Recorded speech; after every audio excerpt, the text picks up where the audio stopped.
think that's definitely true. Like even Paul talked about to Gentiles, he became like Gentiles, and to Hebrews, he became like Yes. Hebrews, basically. So we definitely need to understand the culture in which we're sharing the gospel because we do need to connect with them in different ways because they all come from different places. They all follow different trains of thought. So I think it's definitely true that we need to understand them, and then that changes how we reach them with the gospel. It's the same with each individual person in a conversation. I feel like we need to be quick to listen to understand them. What Arthur was just talking about with the three questions. It's really before we give them our side, which is the third question. You have two more before that, which takes up the bulk of the conversation. We need to be there to understand the culture first. That should take up the bulk. And then the necessary requirement of what comes after, the goal is to share the good news. So yeah, I definitely think it's true that we need to reach them all in their own way, in a unique way, because they're all Okay. different. Um, Okay. so Ash brought up how Paul talked about how he was like the people that he kind of shared the gospel with, and it's funny because I actually was talking about this exact passage earlier today, and so it's in 1 Corinthians chapter 9, starting at verse 19 is where I'm gonna start. Um, For though I am free from all, and I is Paul, it's Paul talking, I have made myself a servant to all, that I might win more of them.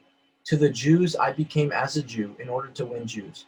To those under the law I became as one under the law, though not being myself under the law, that I might win those under the law. To those outside the law I became as one outside the law, not being outside the law of God, but under the law of Christ, that I might win those outside the law.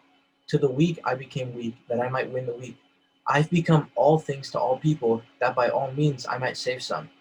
I do it for the sake of the gospel, that I may share with them in its blessings. So Paul recognized that we can't just ignore the differences between peoples. Um, we have to, we kind of have to address people where they are with what they believe. And so he said, it's almost like I kind of conformed to what their standards were in order that I wouldn't put any stumbling blocks in front of them.